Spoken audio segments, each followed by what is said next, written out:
So sa ngayong video, Denver Nuggets naman ang ating pag-uusapan. Ito ang kanilang official lineup para sa 2026 to 2027 season. Nakabase ito sa official NBA.com. Ang head coach ng team ay si David Adelman. Tara simulan na natin agad i-detailed breakdown natin itong lineup ng Nuggets. From guards, forwards, then centers at potential starting five ng team.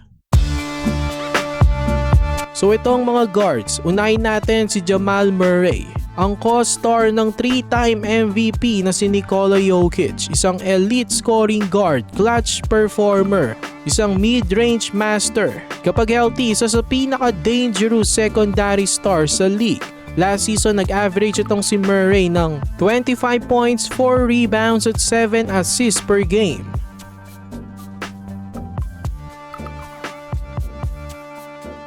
Sumunod sa kanya, Christian Braun, isang two-way wing guard, improving every year. Malaking tulong ang kanyang defense, athleticism, scoring at hustle. Isang reliable na rotational player, minsan starter, minsan six-man. Last season, nag-average itong si Braun ng 12 points, 5 rebounds at 2 assists per game.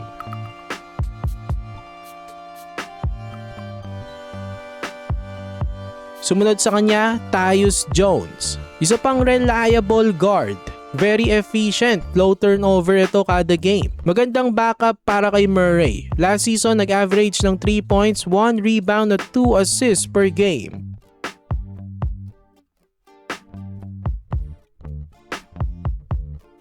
Sumunod, Julian Strawther. Isang young scoring wing guard. May shooting ability at athleticism. Developmental piece na pwedeng tumaas ang role sa future. Last season, nag-average ito ng 7 points, 2 rebounds at 1 assist per game.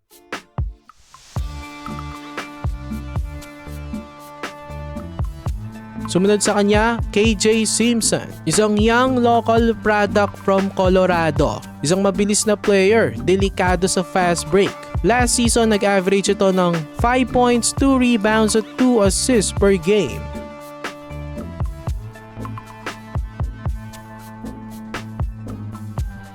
Sumunod sa kanya, Lonnie Walker IV.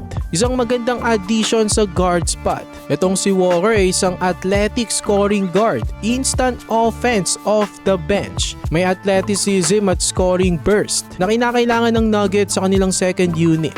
Nag-average ito last season ng 12 points, 3 rebounds at 2 assists per game.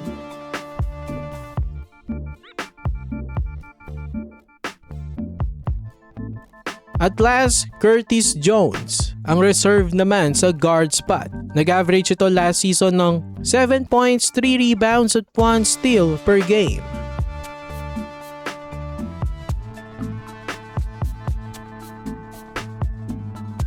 So ayan ang mga guards, ito naman ang mga forwards. Unahin natin si Aaron Gordon, ang third best player ng team. Ang ultimate glue guy, elite defender, lab threat kay Jokic. Ang kanyang athleticism, rebounding at versatility ang kanyang tulong dito sa Nuggets. As nag-average siya last season ng 16 points, 6 rebounds at 2 assists per game.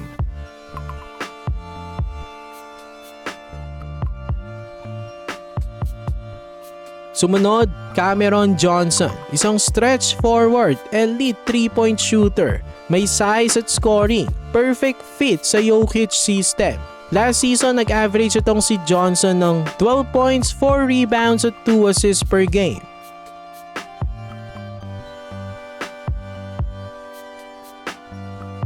Sumunod, Spencer Jones. Isang 3-and-D wing, solid na shooter at defender. Isa ring energy guy. Last season, nag-average ng 5 points, 3 rebounds at 0.8 assists per game.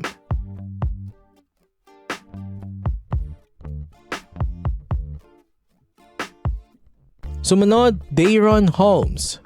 Isang young athletic forward. Parang si Harrell ito, isang rim runner at defender.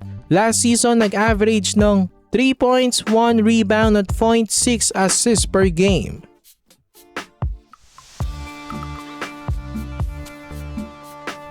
Sumunod, Trevon Brazile, ang rookie ng team, second round pick ng 2026 draft. Isang 6'10" athletic forward, may length, mobility at potential.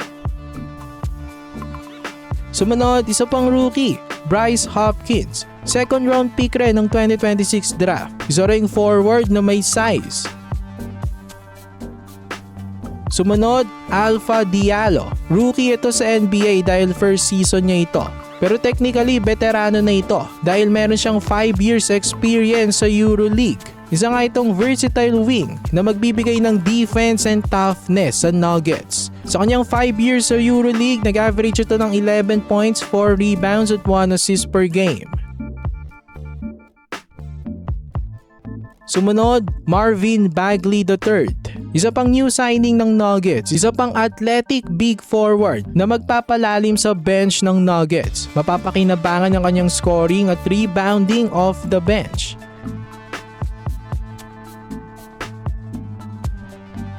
Sumunod, Zeke Naji, isang PF/center, athletic backup big, energizer off the bench. Maasahan rin ang kanyang depensa.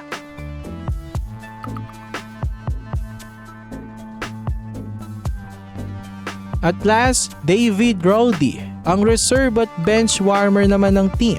Last season, nag-average ito ng 8 points, 4 rebounds at 0.6 assists per game. Dumako naman tayo sa mga centers or center lang dahil nag-iisa lang ito, Nikola Jokic, ang best player ng team o arguably best player in the world. Isang triple-double machine, ang big man na may elite vision, deadly rin ang kanyang scoring, 3-time MVP, champion. Grabe ang impact nito sa team. Siya na ata ang best playmaking center sa history ng NBA. Last season, nag-average itong si Joker ng 27 points, 13 rebounds at 10 assists per game. Grabe ang mga numero na yan. Ang potential starting 5 naman ng Nuggets, point guard Jamal Murray, shooting guard Christian Braun, small forward Cameron Johnson, power forward Aaron Gordon, at center Nikola Jokic. Overall, ang Denver ay mananatiling top contender sa Western Conference dahil kay Nikola Jokic at sa solid supporting cast. Ina-expect ko na magiging top 3 to 5 itong team na to next season or posibleng mas mataas pa doon. Ano sa tingin nyo mga Nuggets fans? For more NBA content, i-like nyo ng ating video at mag-subscribe na rin sa JB Buckets.